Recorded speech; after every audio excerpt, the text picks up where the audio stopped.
Hello, everyone. It's BungaCast, the global politics podcast at the end of history. Welcome back, listeners. It's Wednesday, the 30th of March.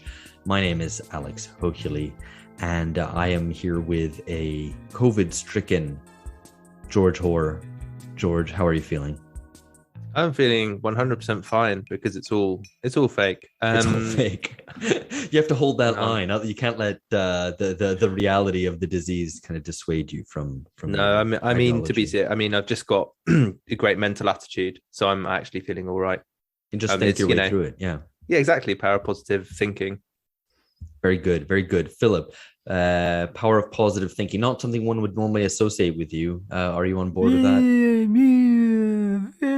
You can hear all of the cheering in the background, Alex. I thought that was mewing. Yeah, I'm fine. Without my with positive thinking or without positive thinking, I'm doing fine. I don't have COVID because I have a incredibly robust immune system.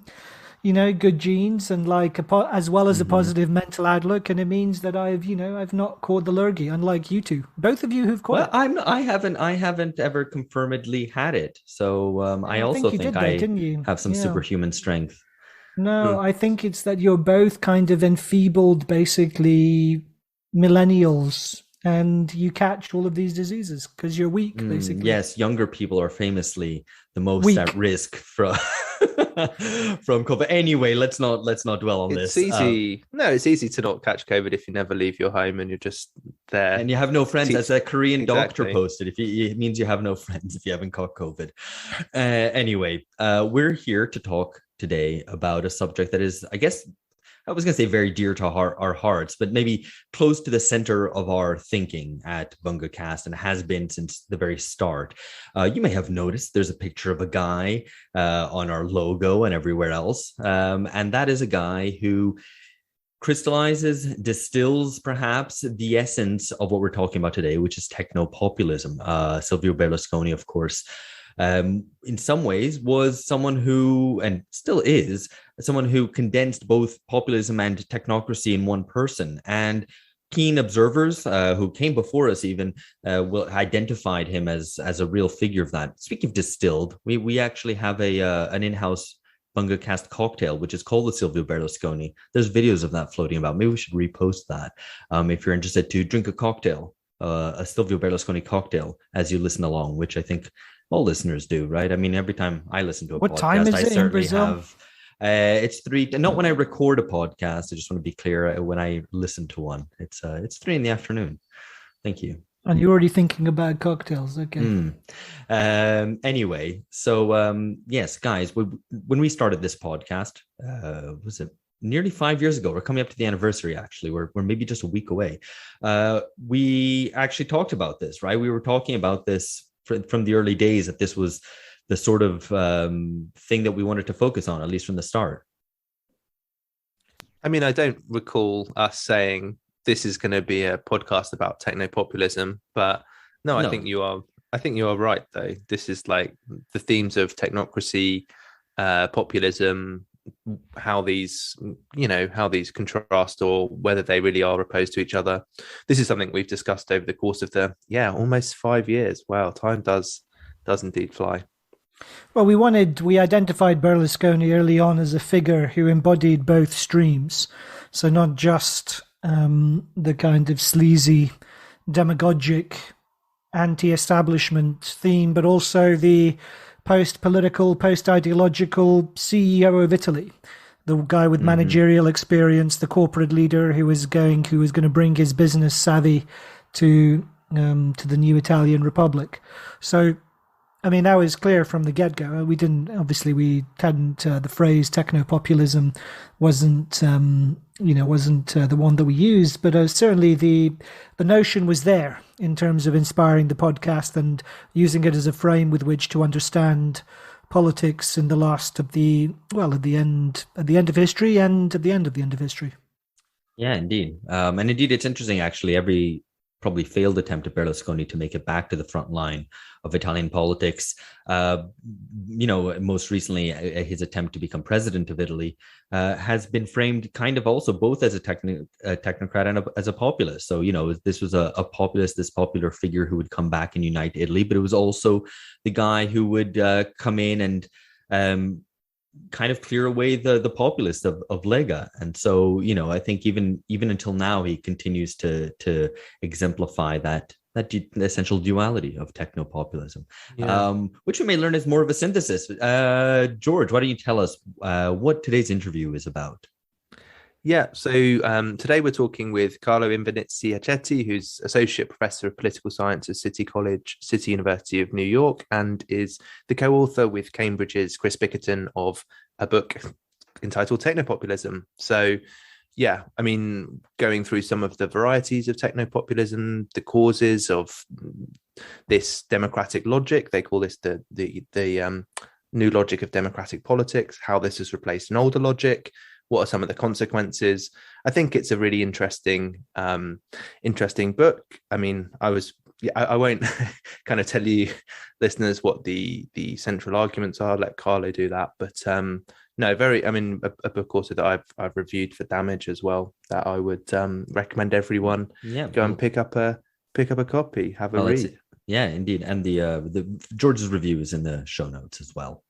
Okay, so listeners, you're about to hear George talking to Carlo. If you want the whole of the interview, as well as our after party in which we're going to pull out some of the discussions that are raised by it, and I mean, I can already trail what we're going to talk about. We're going to talk a little bit about the shift from ideological to techno-populist politics, as well as why politics seems so toxic today. Something that has been previously discussed as hyperpolitics. We're going to discuss whether that's an adequate term for what's going on right now, the way that everything seems to be about everything today. So that's going to be in the after party, and it'll be at patreon.com/bungacast. We hope to see you there. Catch you on the other side.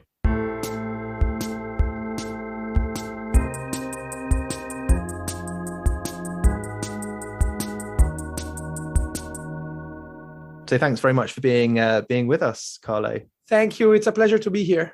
So your book, Technopopulism, what's the main thesis? What's the main idea? And in particular, why do you think this is what you call the new logic of democratic politics?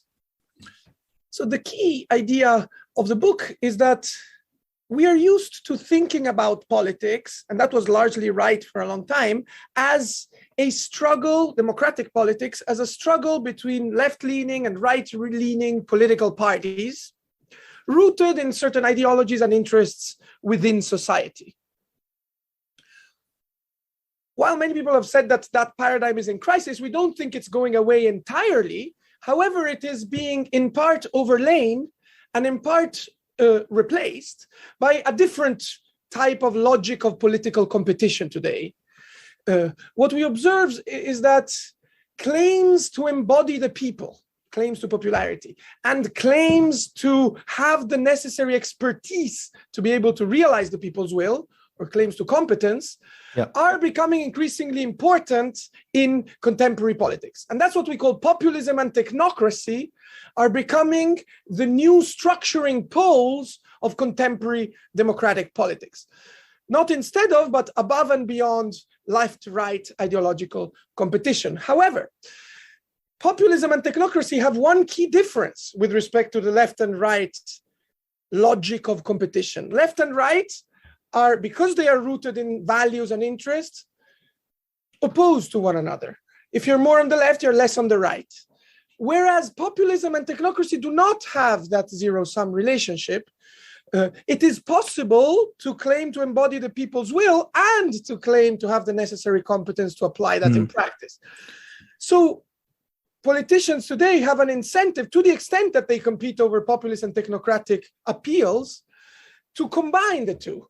It's very possible to be populist and technocratic. And so I guess the key thesis of the book is that today all politicians have an incentive to appeal to both.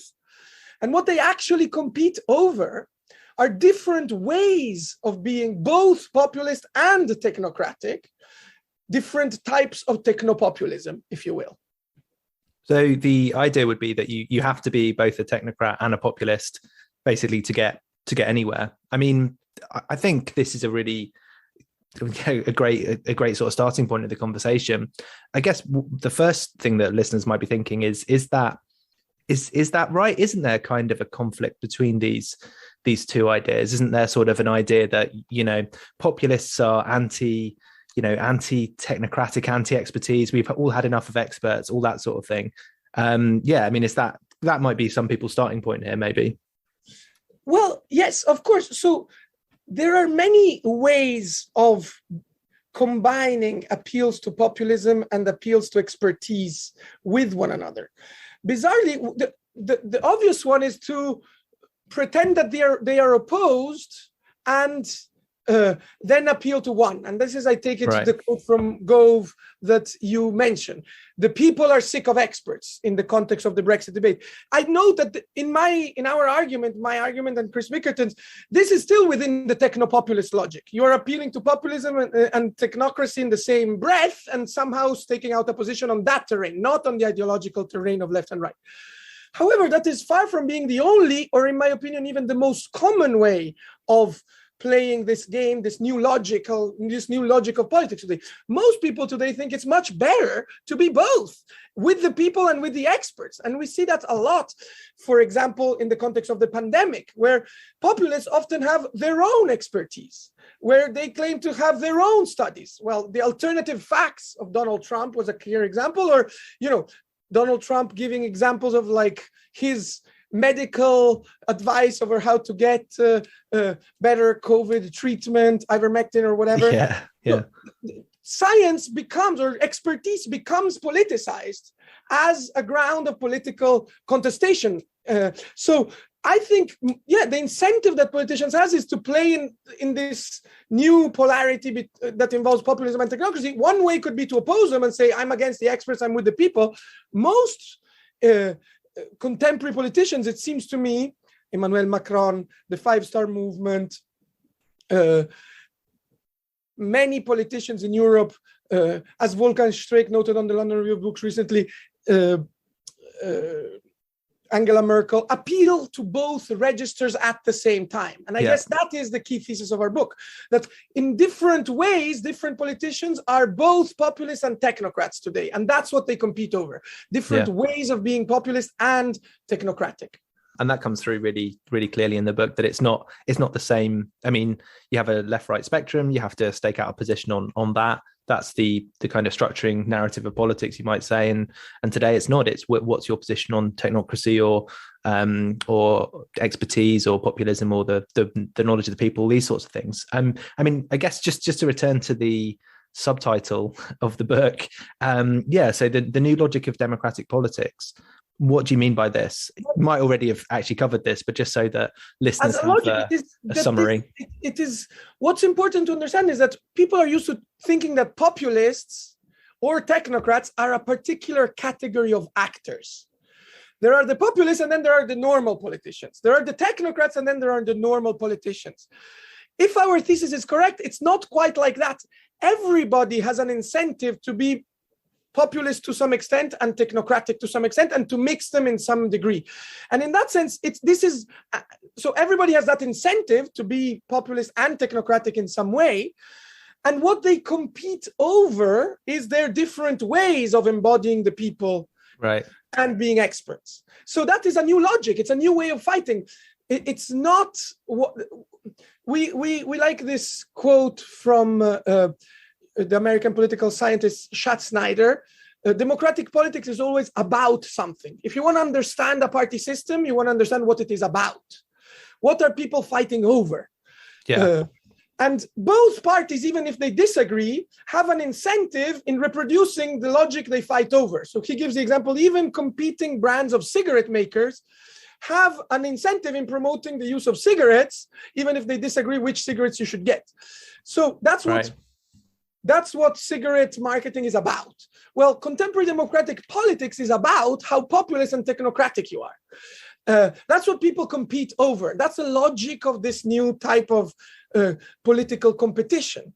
And so different people are techno-populists in different ways, but what they share is this common logic Yeah, I wanted to ask you about some of the different types of techno-populists, and you mentioned some already. But just before we get onto that, what would be your basic summary of the logic that this is replacing I'm trying to extend the cigarettes metaphor, Sure. but I can't.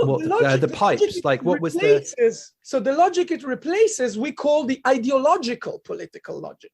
And the ideological political logic has a number of characteristics which really also could help clarify what is distinctive about the techno-populist political logic.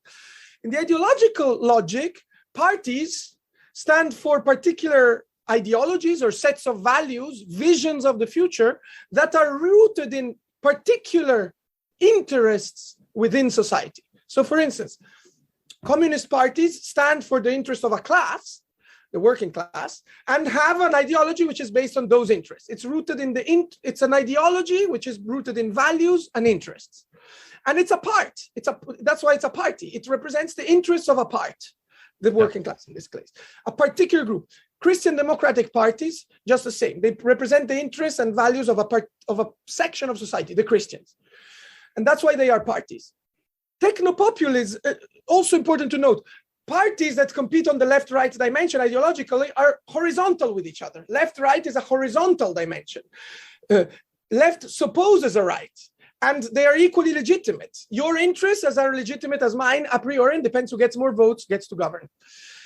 Technopopulism is very different in several ways.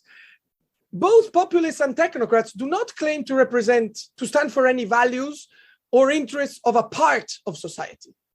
They both claim to represent the interests of society as a whole, the people or the truth, what the people should want. And as such, they replace the horizontal logic of left-right political competition with a vertical logic of the struggle of the whole against the parts. The whole is what the populists and technocrats stand for, and the others, their opponents, are always the part. But whereas the part is legitimate when it is opposed to another part, and that's the logic of left-right, it is illegitimate when it is opposed to the whole, because if you're a part standing against the whole, you become what they call special interests, or self-interested politicians, or and therefore this makes conflict itself illegitimate, right? So it's a very different logic from the other one. Whereas the other one is horizontal and involves and based on values of and interests of groups within society. This one is vertical because it opposes presumptively the interests and values of society as a whole against those of some parts within it. So these are very different logics.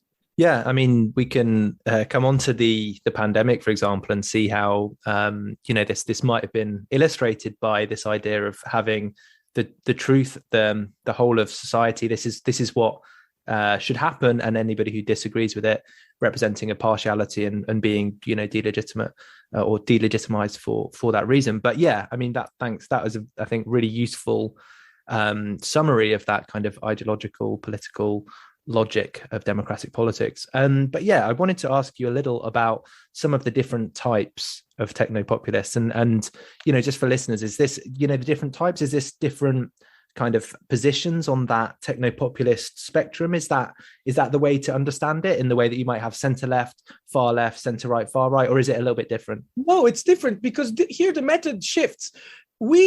Once we have set up the terms of the debate, we proceed inductively by looking actually at what positions have been staked out in this new field. And so this is not a complete picture. I will give some examples out of which we extrapolate some what we call varieties of technopopulism. One example which has been influential for us is the Five-Star Movement in Italy. The Five-Star Movement in Italy began as a clearly populist movement against the casta, against the elite. I think listeners of your podcast are familiar with many of the things that the Five-Star Movement has done in Italy, so I don't need to dwell on that. Yeah. One of the things that I think is important to emphasize about their discourse and conception of politics, however, is that, and has less been emphasized, is that there is a deeply technocratic strain in the discourse of the Five-Star Movement as well. And this comes out in several ways. One is, for instance, the role they assign to the internet and crowdsourcing as a way of solving political problems. Their basic idea is that the internet, by mobilizing collective intelligence, can solve problems more effectively than the experts themselves. So the people collectively mobilized through the internet are more expert than the experts themselves. Yeah. So here the citizen is mobilized not as a bearer of rights or opinions, but as a bearer of a specific kind of knowledge. As a technocrat, we are all experts, is in a way the synthesis of technopopulism. Together we are more experts than the experts. So in the case of the Five-Star Movement, we call this one variety of technopopulism. The synthesis of populism and technocracy happens in this figure of the citizen expert, in mobilized through the internet, or in the idea of collective intelligence. Is collective intelligence as a techno-populist trope? The idea that the people together are more expert than... No, I mean, I think it's a brilliant description. I mean, that idea of the citizen expert, how you can, you can by going through the people, you can end up more expert than the experts. A different variety of technopopulism we talk about is Emmanuel Macron, La République en Marche in France.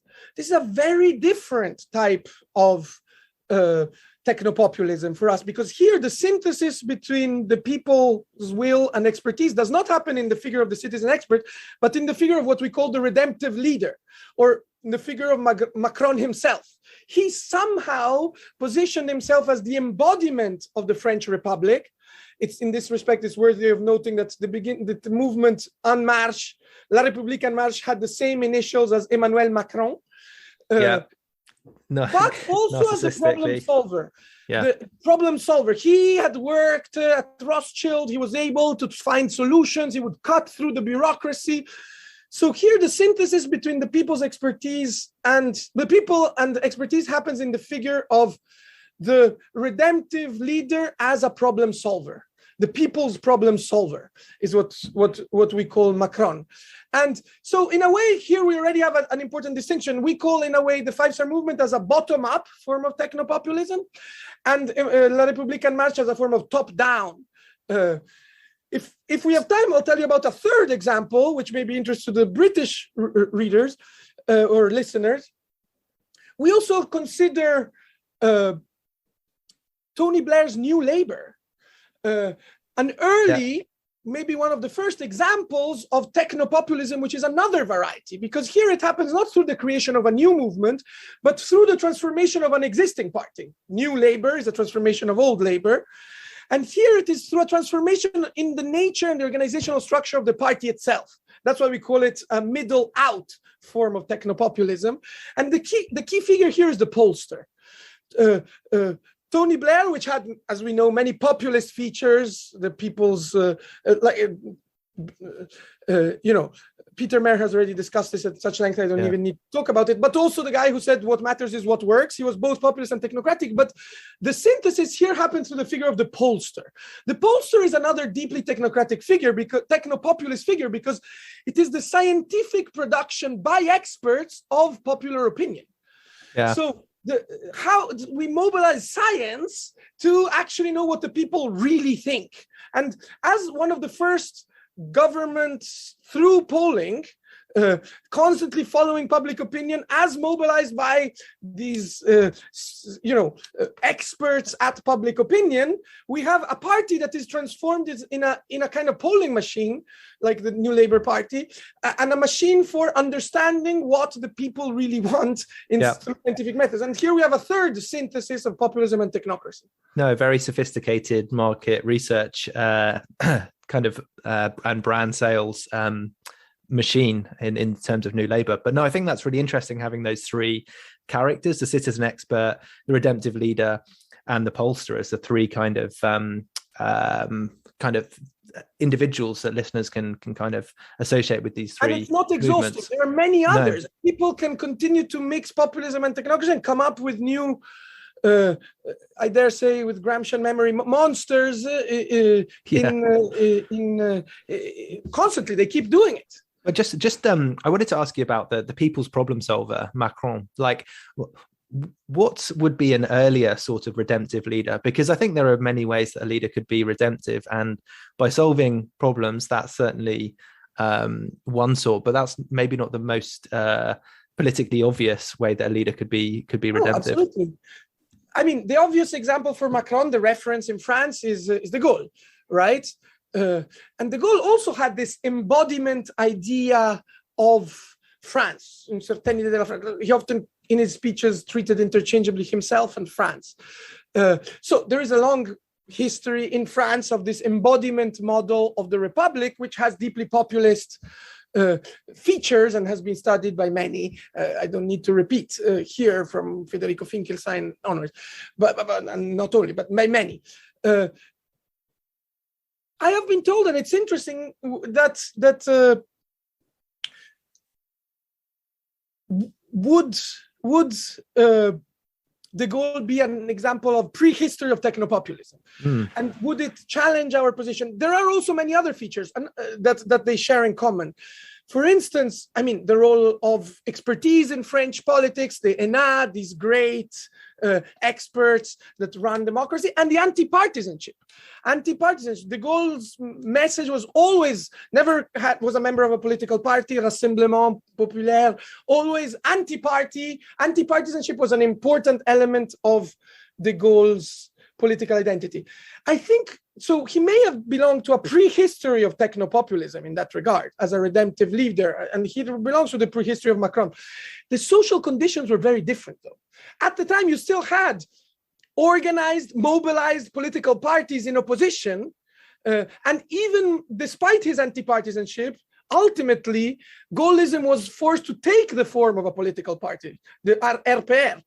And as such, it was rooted in the interests and values of a particular section of the French society. And so the logic, even though maybe de Gaulle wanted to be a technopopulist, he wasn't like Macron in the same way, because the logic of politics at the time was still the logic of organized groups fighting against each other. You still had parties in the 50s and 60s in France in a way that you just don't today. Organized working class movements, organized churches. These structured French politics in a way that today is not the case anymore. So I think this actually brings us really nicely on to the next question, which I wanted to ask, which is essentially how this developed historically. I mean, so you say that the conditions for de Gaulle were very different to those for Macron. And so the former couldn't really be maybe the techno-populist that he wanted in his heart of hearts to be. But yeah, so how does the conditions that enable or necessitate, I mean, I'll leave that one to you, but lead to techno-populism, how do they develop historically? Yes, thank you. The thesis that we develop in our book on the origins of technopopulism is based on the idea that its roots can be traced back to a long-term process of separation between politics and society. Obviously, there are many factors involved, but this is our overarching narrative. Politics and society have moved apart from each other. There is a process of mismatch, increasing mismatch between them. To explain better what I mean, it's worth considering that, as an example, during the middle part of the 20th century, politics, democratic politics, if we take, for instance, Lipset and Rocken's analysis, was very much the struggle between organized social groups. This is what they called cleavage structures. Essentially, there was a class cleavage, a religious cleavage, and a regional cleavage, which defined particular groups. Parties were the expressions of these cleavages, these different social groups, and politics reflected this underlying sociological set of distinctions. So politics and society were tied to one another, and they use the language of reflection. Politics reflects underlying social divisions in the middle part of the 20th century. What happens over the second part of the 20th century, according to Chris Bickerton and I, is that politics and society progressively move apart. Why? Because the underlying social divisions, that cleavage structure, begins to change, and in many ways to fritter, to be undermined in complicated ways. The class divisions that existed do not go away, but are certainly complicated. There's not today the proletariat and the bourgeoisie in the same way as there was in the 1950s. It becomes more complicated. The same way a process of secularization occurs, which undermines the religious distinction. And then there's globalization. There's lots of processes which can be maybe summarized in a process of what many sociologists have called individualization as an overarching sociological transformation of the second half of the 20th century. We are less members of organized groups and more individuals, if you see what I mean. Yeah. So kind of while society is changing in this way, we argue politics is not. Politics is not. Politics remain, as Lipset and Rocken say, frozen in the old left-right divisions that actually depended upon it. And for this reason becomes increasingly hollow. Already, I think the 60s and the 70s are a sign of a transformed society, but politics doesn't change. It required the big shock of the end of the Cold War at the 90s to break the empty carapace of left-right politics and allow this new individualized, destructured kind of politics to break through. So that's why you start getting technopopulism only after the 90s, because you first have to break the empty carapace of the frozen left-right logic that was in place until the 90s. I will end with saying just one more thing about this, if you will, origin story. Yeah. Why is it that when society and politics are increasingly alienated from one another, when you have a completely individualized, privatized society on one hand, and an increasingly self-referential politics on the other, and no mechanism of connection between them, why is it that you get technopopulism? Because that's when politicians begin to have an interest to claim to represent society as a whole. When you don't have groups, but you only have a disorganized mass of individuals, there's no interest in appealing only to a part of the people. You want to appeal as a politician to the whole, to the people as a whole, to the truth, to competence. There's no point in appealing only to a part. So ideological destructuration is a symptom of social destructuration. And the two go hand in hand, obviously. So I guess to put it another way, would you say this is essentially a kind of a material kind of explanation to the extent that declining kind of church membership rates, trade union membership rates, like a decreasing, arguably class consciousness after the in the end of history, if you want to put it that way, period, that basically you put all this together and there is a changing set of ways that that people interact, which lead to a new set of incentives for politicians, which they more or less quickly respond to. Absolutely. Yes. I think as long as we understand materialist explanation correctly and we don't understand it reductively, as you said, class consciousness. And so consciousness is very important in this. Whether or not class changes, we're sure that there's way less class consciousness today. And that is so ideas matter absolutely to this process. And there is a dialectic that goes both ways between material reality and ideas, as I'm sure you agree. And that is so, yeah, in that sense, it is an explanation that has to do with how ideas and material reality evolve together. Yeah. Let me add just one point about that. Okay. About materialism, where our thesis is likely to be less palatable to people who think of themselves as materialists, is that what we say is that the result of this process is that today political sociology doesn't explain a lot. Or more specifically, people are often trying to understand, okay, so what is the social base of the five-star movement? Who actually votes for them? And many, many empirical studies have found that it's very difficult to identify a social base. They are more or less representative of the broader population on all grounds, in terms of class, in terms of gender, in terms of... That's because, for us, a form of technopopulism like that is not the expression of a group within society, but of the separation or disconnect between society and politics more broadly. So we don't want to ditch political sociology entirely. We think that political sociology today needs to reflect the fact that society and politics are disconnected from one another and take account of the destructuration of society. So technopopulism is not an expression of a particular social class or group within society. It is an expression of the disconnect between politics and society. Interesting. I mean, I think any political sociologist listeners will be will be maybe triggered by that. But no, anything which is emphasizing political theory or looking at things politically rather than sociologically, there's maybe something to be said for that. But anyway, I am there's a lot more questions that I would very much like to ask you, but I'm haven't been strict enough with the time so far, so that's definitely on me. And one of these questions is bringing it right up from the history to the present day, or almost the present day, the pandemic. I mean, this as a test of the thesis, how do you think it handled the pandemic, and particularly the responses that many democratic countries found themselves giving to COVID? So we wrote the book before the pandemic, and there's only a little bit of discussion in it in the conclusion, which is what we wrote just as the pandemic was beginning. So we allude to the pandemic a little bit in the book. But in retrospect, now seeing how the thesis has fared, I hope we're seeing the end of the pandemic too, at least to the extent that it's becoming endemic.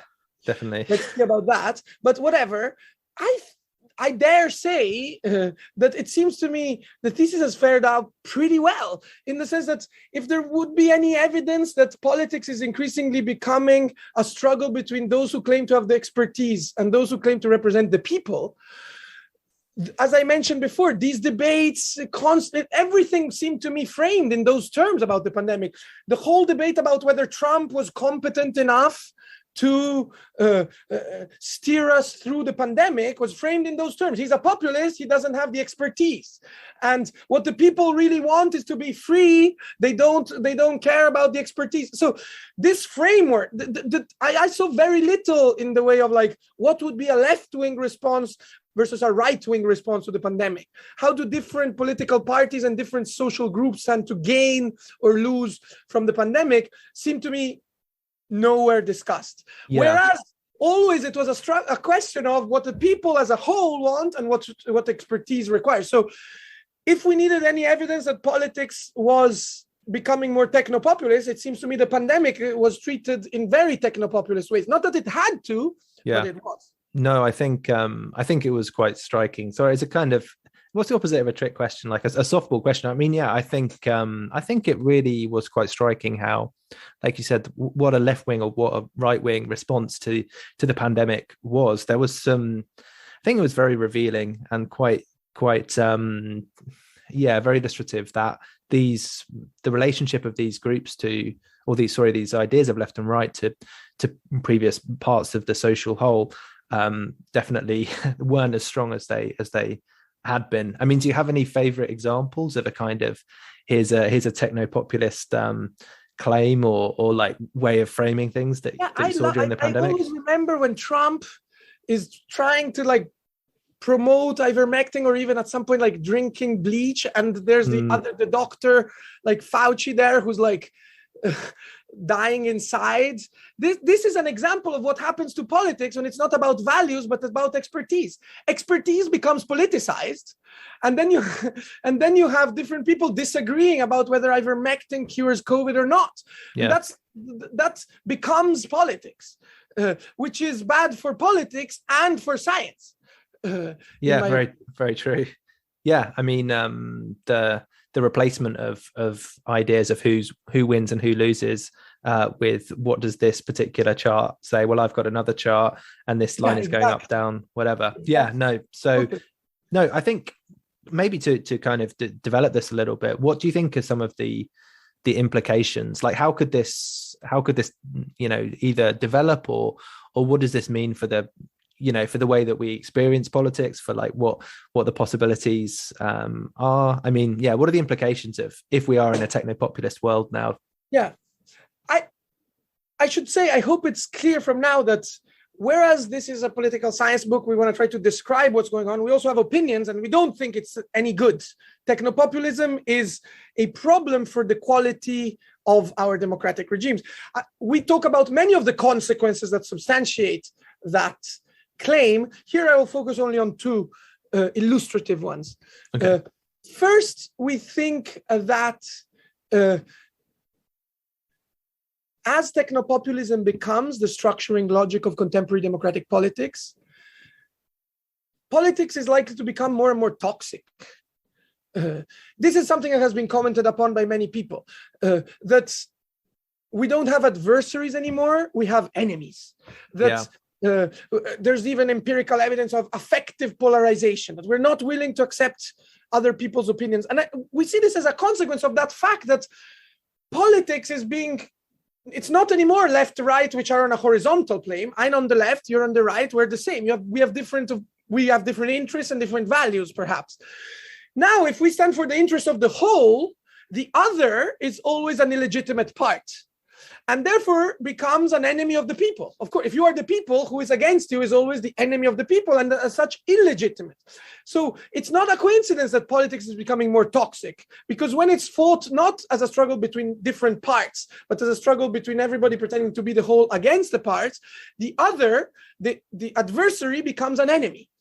And so politics becomes more toxic. People have less time for each other and more willingness to attack each other. So when you say toxic, or I mean, I guess the question is what can you do to an enemy that you can't do to an adversary? Like what toxic how, I guess, is toxic how, in the sense that you question their motives, in the sense that what's happening to American politics and increasingly also British politics, that there is no space for democratic dialectics between majority and minority. It's just all-out war.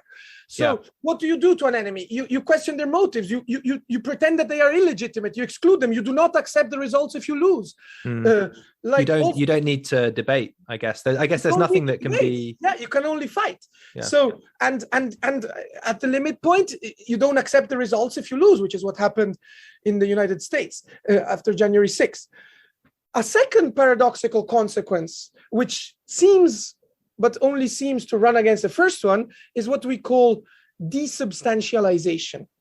Because paradoxically, or only seemingly paradoxically, precisely as politics is becoming more toxic, more violent, more virulent, I would say, we're replacing adversaries with enemies,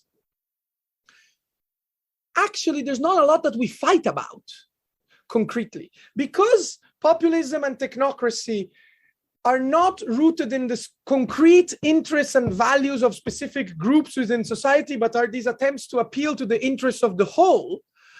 They have an interest in diluting their concrete policy preferences to try to appeal to as wide of a number of people as possible. So actually, we fight a lot, but not about very much. And not about anything that could be overly attractive to one part at the expense of other parts. You don't want to alienate anybody, so try to promote only things that everybody can agree with. That's going to be a very thin political agenda, and everybody's going to agree to it, sure, but that's why if you look even at the concrete policy preferences of, I don't know, Macron and Le Pen, it's difficult to see very strong elements of disagreement, even on immigration. Even like what Macron got Le Pen on in that famous debate 5 years ago was on her competence, not on the fact that her political program appalled anybody. He ended up doing many of the things she wanted in terms of immigration, which I guess is her signal stance. She had already renounced Frexit as a position. Renegotiating European treaties is something they agree. So while we fight a lot and hate each other, there's not a lot we fight about. So increasing toxicity and desubstantialization, what we call the unbearable lightness of contemporary politics, are two consequences. Nice phrase.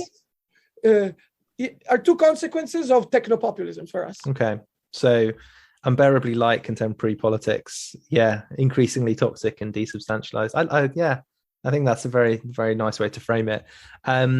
I guess, well, I don't know if it is incumbent on you to even answer this question, but I would like to put it to you in terms of what we should do to respond to this. Like, how practically do we get out of a techno-populist situation, particularly given that you said that you clarified for listeners who might not have gathered this, that you think that this is a bad thing. So if it's a bad thing, how do we get beyond the unbearable lightness of contemporary politics? Is it make it heavier? I don't know what the answer would be in that context. So yes, two things about that. In our last chapter, which is about the remedies to technopopulism, we address this issue. I would like to start with a disclaimer. We have been criticized, for instance, by Streeck on the London Review of Books for this chapter in particular. And obviously, he even poses what in my opinion is the right question, which is, once you identify a problem, is it incumbent upon you to find a solution? Not all problems have solutions, he says. So it's with much less confidence that I am going to submit the following ideas for consideration, because I'm more confident about our analysis. And then the last chapter it's entitled tentatively Normative Reflections on Technopopulism, to signal that, here's our idea about how we can resolve it, but surely it's not up to two academics to solve contemporary politics. If I had a solution, I should probably be somewhere else than at a university. But our ideas are two, a negative and a positive one. Okay. The negative one is, there is a very common discourse whereby populism and technocracy can be treated as remedies for each other. Like, somehow, even if you agree that they're a problem, that populism is a problem, we need to inject a bit more expertise as a bulwark against populism. Or if the system has become too technocratic, we need more populist mobilization to compensate for that. And this idea results in the idea that what we need is some kind of balance between populism and technocracy. Right. Our argument, if you followed it, is actually that this doesn't work. Because populism and technocracy are not in a zero-sum game, but actually mutually reinforcing, or two sides of even the same coin, this idea of a politics of the whole against the parts, more populism will not give you less technocracy, and vice versa. So populism and technocracy are not remedies to each other, they are reciprocally reinforcing. So we need to fight against populism and technocracy together, not employ one against the other. That's the negative idea. I think I'm sold on that one. Yes. But negative solutions are easier. So I should stop interrupting you. It's normative critique, and obviously we're all better at normative critique than at proposal. And so, even more tentatively, here's our positive solution.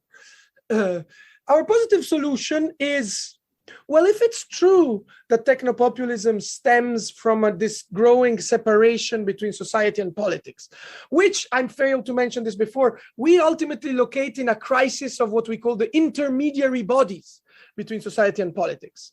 The bodies, the forms of organization that previously organized people into groups and allowed them to act collectively on the res publica, on the common things.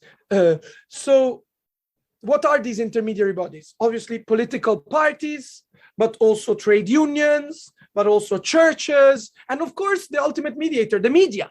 So the public sphere. These are all the instances of mediation between society and politics that enabled particular interests to be reflected at the level of the whole, which for us is essential to democracy. If it is true that the roots of technopopulism lie in a crisis of intermediary bodies, then what we need to do is think about ways of revitalizing forms of political intermediation.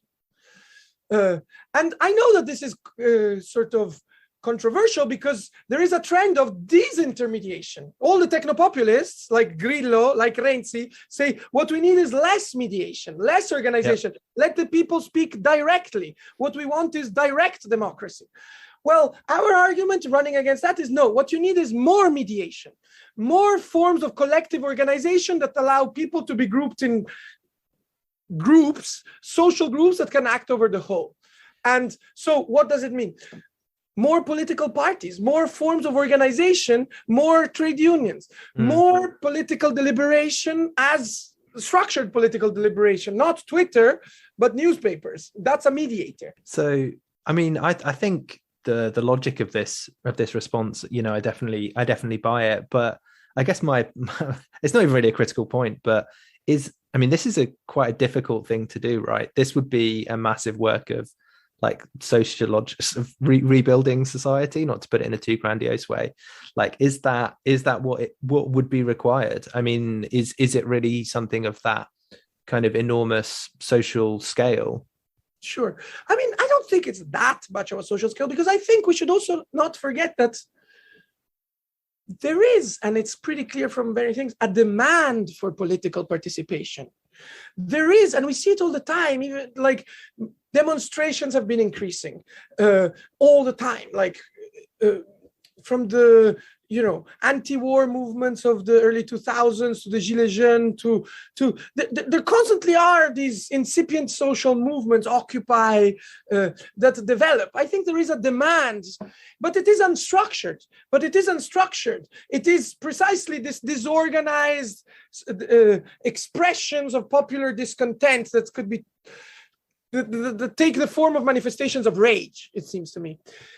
What is lacking is the offer, actually. So it's not that I don't think we need to change society. I think we need to offer different channels of political participation.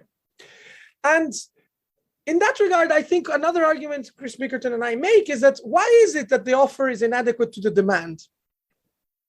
It seems to me that the existing forms of political participation, the traditional ones, political parties, trade unions, media, churches, if you will, do not match the demand because they are still based on a kind of model of organization, which is very anachronistic, which is basically the Fordist top-down oligarchic model of organization. Like, I think Mitchell was right that the Social Democratic Party was an essentially oligarchic top-down organization, and that traditional political parties, I have participated in some, are very hierarchical and very anti-democratic in their organizational structure. And frankly, that's one of the reasons I don't participate that much, because it's boring, and I am an individual. I'm not sort of somebody like in the 1950s who was willing to go to the party section and be told what to think, be told what to do, and that was his political participation. I, like many people in this generation, are an individual. I have my opinions. I read my newspaper. So I'm willing to politically participate, but in different forms. It has to take a different form, which is not authoritarian and top-down. So our idea is, if the forms of political participation in parties, in trade unions, I dare say even in churches, were more fitted to the kind of cognitively mobilized, individualized public that exists today sociologically, they could function as mediating bodies. So essentially, how to revitalize intermediary bodies, I would say, quickly speaking, democratize them. Don't adopt top-down hierarchical organizational models, but to the extent that you adopt more open, democratic, bottom-up models of organization, these intermediary bodies can be revitalized, it seems to me. Hi, listener. Alex here. I'm very sorry, but that's the end of the free section of this interview. The rest of the interview is over on patreon.com/bungacast, followed, as promised, by our after party. We hope to see you there.